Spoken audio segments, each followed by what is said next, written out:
we as a human come to this world to experience this world, to explore, the meaning of life, explore the life, right? And try to create an impact for other people, for other people's, betterment, or, other people. Usually people think about charity from their home. So I have my kids. I want to, make sure that my kids get a very good education and they experience a better life. If I have capacity, I will be thinking for my fellow citizens. I'll be thinking, my overall humanity, maybe, right? So people come to this life to experience this life, right? And experience is everything. What type of experience you have, how progressive it was, how did you respond to these the hurdles that come into your life, and how did you respond, and how do you become successful, right? So it's all about humans to experience, right? And progressive is something which is, I personally feel, it's in the human DNA. And everybody wants to be progressive, other than some people who are basically, drug addicts, or some people who are out of that, road, or maybe line of the healthy life. So so the governance is basically is making sure the experience of people is healthy, positive. They regenerate the economy of a company, or maybe a society, or maybe, people they work with, in the teamwork. They try to make sure that, they encourage people to have a better experience in their organization, right? And for the organization, because at the end of the day, we are producing resources for whom? I mean, for human, right? For this environment, for an environment is for people. So it's basically governance is making sure that, people are having a very good, progressive, positive experience of working with that organization.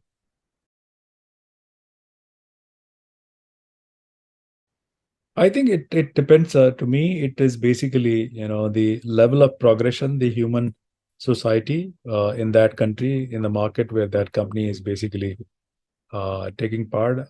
Some people have recipe. Some people prioritize some portion of the humans. You can categorize them employee. Some people focus on employee. Some people focus on customers. There is an overlap between employee and customer as well. Some people, focus on their supply. It depends upon their business proposition, and based on that, they prioritize certain segment of, humans who they are interacting.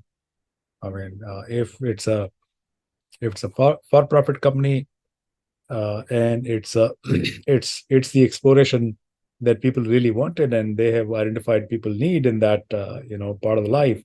For example, I mean, iPhone was the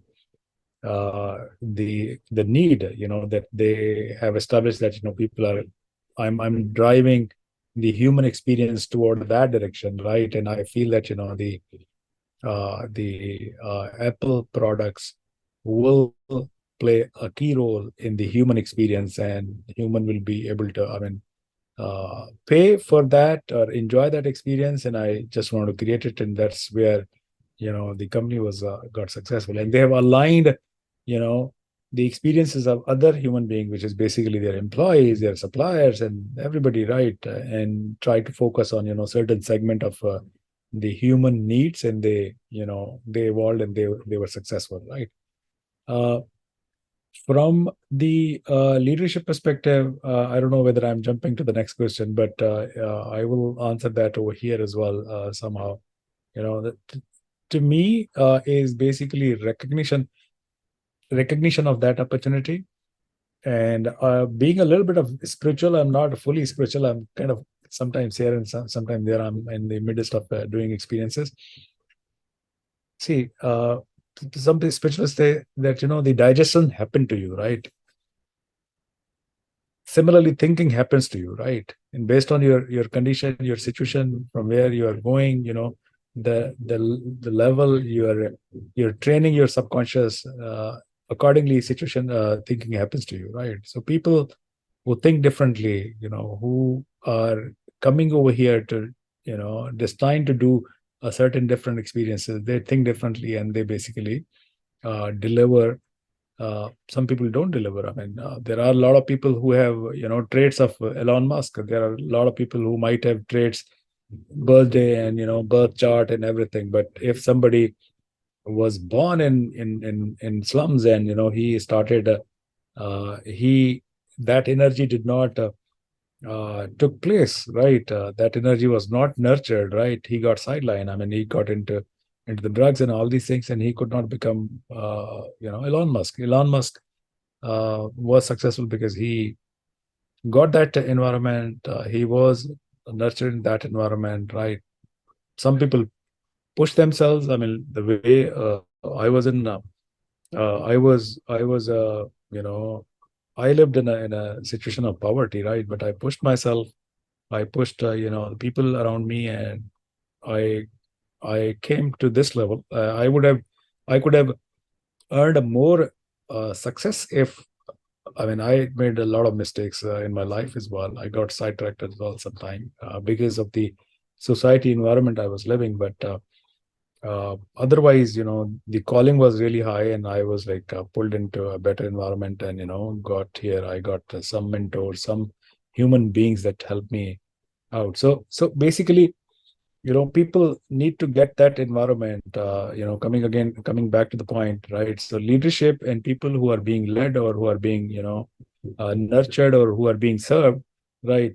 If they get that environment, they respond to that environment, and they come out of the situation and produce better results. So from the leadership side, some people are doing well, some people are not doing well because they are producing some situation, and other people are not producing that situation. So that's where it happens. I'm sorry, my answer is a little bit more philosophical than the focused answer. So bear with me. We can, redefine it later on, maybe. I have suffered from a bad governance is basically, micromanagement. uh, you hire good people, and you have to tell them, what to do and how to do, is something that, then you should not hire good people. You hire robots, and, program them, and they will work for you. So the micromanagement is one type of, bad governance. Instilling the culture, because, if the higher leadership, who may be a visionary leadership, right? Maybe a, visionary leadership. If they are silent on, the cultural impurities in the organization, or cultural deviations within the organization, that's something, is a bad governance from the top leadership. They should be aware of it, and they should instill the culture, and they should make sure that, the culture is being followed. And favoritism, in the sense that, if you are favoring your fellow citizen, which is good, and you are helping him to, be successful, which is also good, right? But because of you favoring somebody, which also translate into discrimination of other person is not a good, example of favoritism, right? So, you favor it, it's good, but, you make sure you don't discriminate other people, right? The third thing, which is also important, is basically the work-life balance, right? I mean, we are experiencing life, right? As much as I'm concerned about my family, right? And whatever I'm doing it for my family, right? So the work-life balance is also the example of bad governance, right? What I've seen is the very good leaders, very, very good leaders, right? The tenure matters for the leadership. Even if you look at the uh, Lee Kuan Yew, right, who was basically the Singapore, turnaround leader. He himself, he himself admitted that, I should have left the premiership much earlier, because, time matters. It's, you have the example of one of the professors. I think a lot of time it is going on TikTok, that, it's not the weight of the glass, it's how long you hold it, right? So I have seen, even in corporate culture, I've seen, people, leadership who is there for more than a certain time period, they create inefficiencies, right? So I think you should set up some goal, achieve some goal, right, and hand over the stick to somebody else to pick it up and take it forward. So leadership should be tenured, and leadership should create a vision, and leadership should not stick to the position just for the sake of leading it because they enjoy leading it.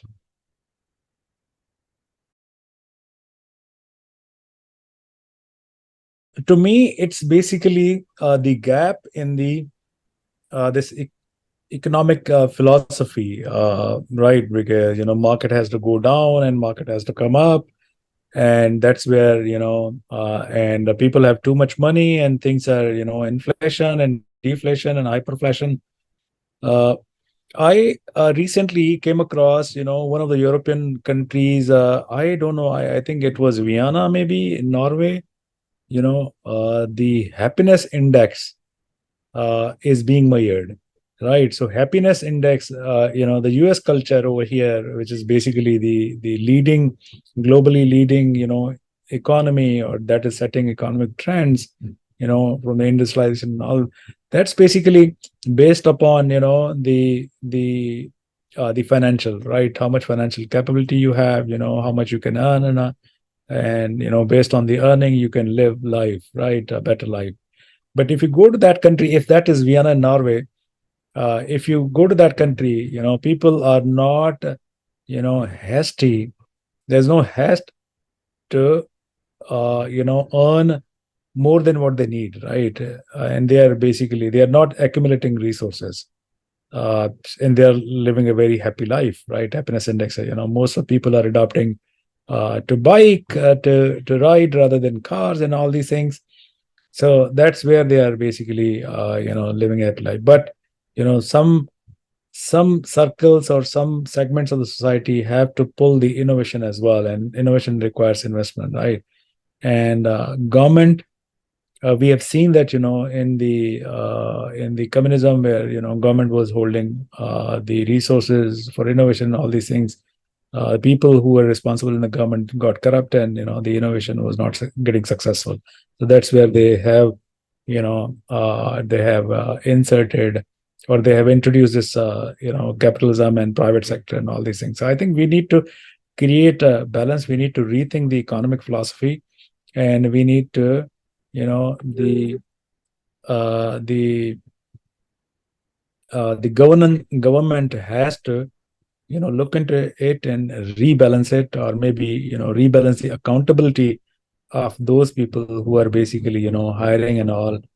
you know how much, if they're firing, right, if somebody is not able to get a job, right, how much time they can subsidize them, and the subsidy should vary based on the economic situation, how much time he'll be able to live, or how much time he'll be able to sustain. Yes, governments are giving subsidy, but whether that subsidy is how much percentage of the so we need to look into that subsidy as well, right? Just but if you subsidize that, you know the organization will be you have to create a balance, because the then organization will be basically people will say that yes, I'm not doing work because I'm getting subsidy and I don't want to work, and I don't want to produce. So there has to be a different thought process, different thinking to balance it in such a way that organization, or maybe organization can relieve people of their responsibilities based on certain condition. It is not just the profitability, but you know the other conditions as well. Or maybe I mean, there has to be some separate or different equation and different thought process that comes into play, that basically balances and discourages organization to terminate people basically, and leave people. So that's my thought. I think this requires some some more research, a deeper research. I'm sure, I mean, you're getting into that, thick and thins of that part, and I'm sure you'll be able to bring out some sort of balance by looking at the data, looking at the different aspects of why people are basically relieved of their job. Is there an ethical issue, or is there a profitability issue, or is there basically their lack of capability issue, and how long can companies sustain, and what is it, a proactive measure, or it's a reactive measure, or company has basically suffered some losses, that's why they're relieving people, or company sees that they will suffer a loss but they may not suffer a loss, and it's still they are relieving people are their responsibilities. So we need to look into some other data points to arrive on a decision. I'll be happy to you know work with you on that part, because that seems a very interesting question to answer basically.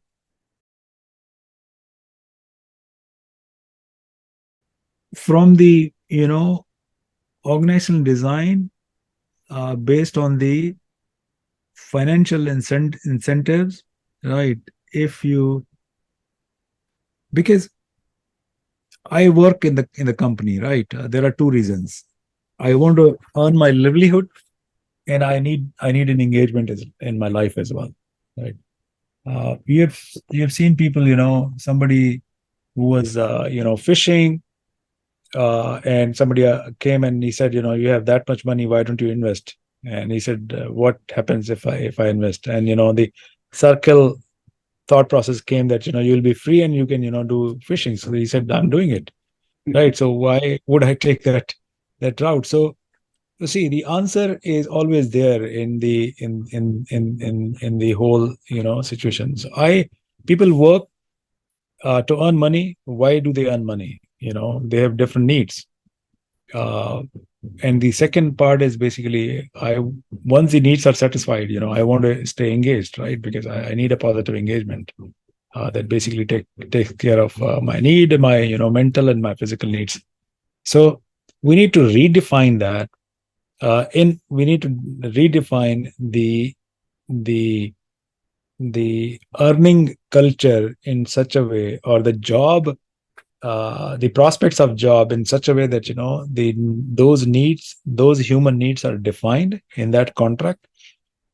And so we need to look into this in a little bit more a deeper way, just to see that how can we redefine these incentives system and infrastructure. We can pick up sample of different type of people, who from mid age, from early age, from people who are starting their professional, or maybe their life struggle, people who live their life struggle. We need to look into different type of people, and interview them and understand their needs and how to satisfy those needs, and then we can further define the possible solution and answers.